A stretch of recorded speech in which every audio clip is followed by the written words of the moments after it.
race week and it's Q&A day. It's a double whammy. I'm so excited. Man, have I been excited for this day to come. Yes, the Q&A, but mostly the fact that it's almost race day and I get to fill my legs with lactate and maybe even completely bonk. I'm so keen.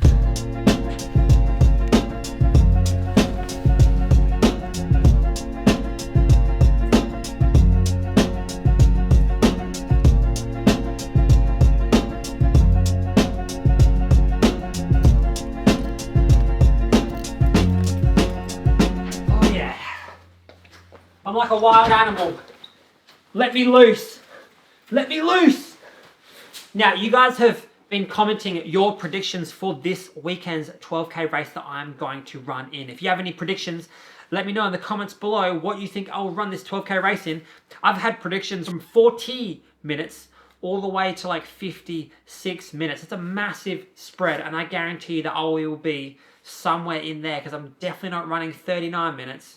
And I'm definitely not running slower than 57 minutes unless something goes drastically wrong. If you get it right within a couple of seconds, the closest person that gets it right will win a hat. You could win a blue hat. You could win a red hat. You could even win an orange hat. You decide. It's an amazing thing. But first things first, we have a couple of rapid fire questions. Okay, question number one, when marathon? Probably like 2 years time. I do not know. Next question, how many dates per day do you have to eat to run 17:15? The answer is like 500 grams per day. The next question, what's your VO2 max? Well, my watch at the moment is saying 64. Next question, what's the best and worst running shoe brand? The best is probably Asics. The worst is probably Diodora? I don't know. Next question, what are your favorite shoes? I don't really have a favorite pair of shoes right now. It's probably the Asics Superblast 2, but you know, they kind of feel like shit when you start to run really, really fast, in my opinion. I'm probably a bit too fat for them. I don't really know. Next question, hey man, I'm running a backyard ultra on Friday in taper at the moment, but just wondering, should I do any strength work at all this week? Absolutely not. You should put your feet up and just watch the athletics and just have a nice deload week. Take it easy, man, because you're going to be putting your legs through an absolute misery on Friday. So definitely don't do any strength. The hay is in the barn. All you have to do now is open the barn and use all the hay, eat the hay. I don't know. Next question, who's your favorite YouTube channel? Well, I don't know if I really have a favorite YouTube channel. If you're talking about running, I essentially like anyone who just like records their journey and doesn't just talk about running shoes all the time. I find it so boring. You know, there's always new shoes to come out and there's always new reviews. I don't know, I just hate it. My favorite running channel? Let me think. Favorite running channel? I don't know if this really counts, but I like this guy called Bo Miles, I think his name is. He does do some running, but it's mostly like long form documentary style stuff, which is what I'd love to turn this channel into eventually one day. I find that really cool, and he's probably my favorite technically running YouTube channel. There you go. Next question, what's your opinion on Norwegian singles training? Have you heard of it? I have heard of it. I've not really looked into it, but I did look into it just before. And it's essentially like doing singular threshold training stuff Tuesday, Thursday, Saturday, which is kind of like normal training for shorter distance stuff. I don't know if that's revolutionary really. It's good. Like that stuff's got me really fit in the past, but many things have got me really fit in the past. It all depends on what you actually respond to the best. Everyone's different. Great question though. The next question, what's your preferred way of building speed?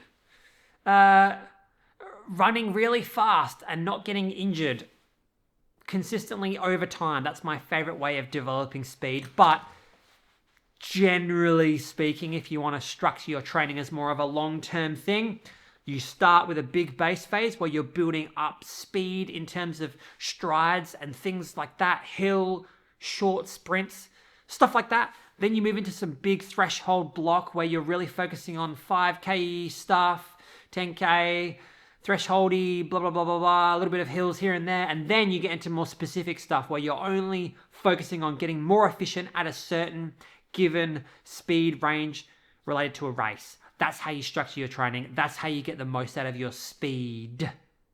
Next question. Does your heart rate on the elliptical compare to your heart rate when easy running? I try to do aerobic training on the elliptical, but my heart rate is not as high as an easy run. I find the same thing too. And the reason is because you're not impacting your body really all that much. You're probably utilizing less energy because there's no impact forces, okay? I don't really care though, because to me, when I'm on the elliptical, despite my heart rate being maybe 10 beats slower, I feel like it's the same on my cardiovascular system. I feel like I'm exerting the same amount of perceived effort, and so I don't really care about my heart rate at all, and neither should you. Who cares, man? Here's another elliptical question. Maybe this is becoming a elliptical master race channel at this point. I don't really know. Do you use the moving handles, and what kind of cadence do you aim for in your elliptical sessions? I don't use the moving handles. I tend to either not hold any handles at all or use the two ones like this where I can just kind of like use my legs and not have to use my arms because I don't really need cardiovascular capacity in my arms. Leave it all with the legs, you know? But the cadence that I try to aim for is around what it says on the machine to be like 90 revolutions per minute, which is about 180 or higher for my workouts. So I try and keep it around the 90 and I adjust the intensity, resistancy stuff on the machine to cater for that, depending on how fatigued I am that day or not. On my elliptical machines that I use here that they have in South Australia, I try to keep it at 15 resistance on an easy day and 16 or 17 on a thresholdy day, but the cadence stays pretty damn high. Next question, training volume versus intensity to get yourself fit. Which is faster? The answer is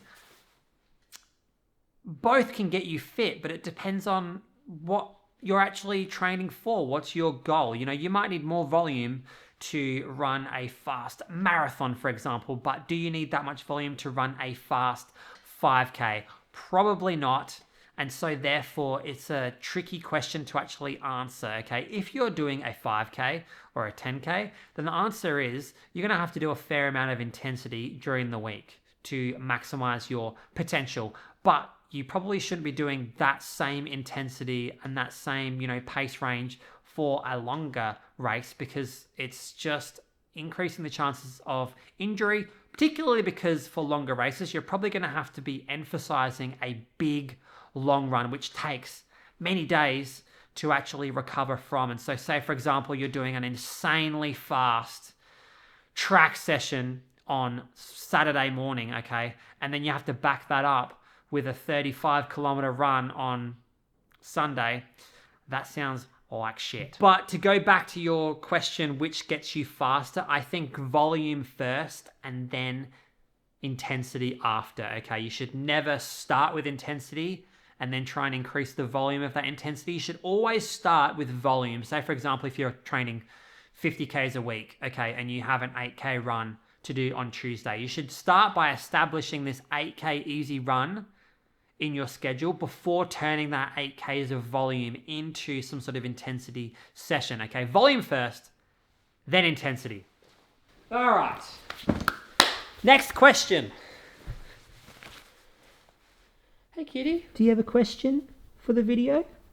No? Okay. Okay, next question. What are the do's and don'ts for novice and intermediate runners? That is a great question. Ugh. It's a great question. The answer is that there aren't any do's and don'ts because beginners and intermediates are essentially the same. Even advanced runners, everyone's really the same. Everyone's doing the basic things. The only difference is that the beginner has been doing the basics for the last, 6 months or whatever, and the elite runner has been doing the basics for 20 years. All you have to do is stay in the game. So what you shouldn't do and what a don't would be pushing yourself too far and trying to, do lots of speed training, do lots of really long runs, trying to chase down that marathon or that half marathon when it's really, really hard and you're breaking your body down. What you should actually do is focus on slowly building yourself up over time, okay? Your body takes a lot longer to actually build resilience than it does to actually build cardiovascular strength. And what a lot of people do, including myself when I started running, is outrun my own body. My fitness went really fast and my body couldn't handle it. And so I break down. So a don't would be trying to rush the process. It's all about how long you stay in the game, okay? Staying in the game long term is how you become a really, really good runner, okay? The way that you do that is by not getting hurt, consistent progression over time, and also to move from that beginner and intermediate stage. From my point of view, it's to be adaptable. Being adaptable is the best thing. Hey, little cat, huh? Being adaptable is so important because if you can adapt your training to other kinds of cardio when you're feeling fatigued, or, you know, changing your sessions depending on how fatigued you are and not really taking any risks, all that kind of stuff is really important. Adaptability and consistency and patience. Oh, there you go. Now, the next question, how do you know if a muscle is tight or actually torn/injured after a run? That is a great question, okay? That is a fantastic question. Sometimes there is a bit of issue there because it can be hard to tell if it's something is torn or if it's just really, really sore because you've done something quite hideous, okay? What you can actually do is do what I call the hour rule, okay? So you give yourself an hour where you do nothing, okay? And then you do a couple of little jogs on the spot. Now, if jogging on the spot kind of feels okay, again, it's probably just soreness, okay? If it's really sharp pain in the same area and instantly it comes on, it's probably that there's some sort of muscular issue or some sort of tear or something like that, okay? Just take it easy, man. Don't push it too hard, okay? DOMS, or soreness, and muscle tears that are significant, they're the same thing. The only difference is that one's on this side of the continuum and the other one is all the way up here to the point where it's really resulting in bigger tears and bigger tissue breakdown. Both of them require the same thing, and that is rest days. If you do feel sore, you do have soreness, take a day where you just cross-train without any impact and then see how it responds. But essentially, they're both the same thing. They're just both at different levels of severity. You can use the 1 hour rule. I like the 1 hour rule, but it's not a guaranteed thing. What you should do is, if you're really concerned and your body's screaming at you, telling you to not run anymore, go see a trained physiotherapist or a sports doctor, and they can put their hands on you and determine things rather than me just trying to assume over the internet. There you go. But that is a quick video. I've got a lot of work to do because I'm going to be taking the weekend off so that I can make this amazing finale to the running reboot, baby. I want to make it a good video, so I've got a cameraman on the bike who's going to be following me in the race, if that's even possible, you know, and we got lots of stuff going on. So I'm going to focus the rest of the week on making an amazing running reboot finale video for this race, and then who knows what's going to happen after that. Maybe I'll do a marathon. Who even knows? I'll see you guys next week when the next video comes out. Peace and love. Comments. Let me know how fast or how slow you think I'm going to go. And the winner gets a hat, baby, for free. Let's do it.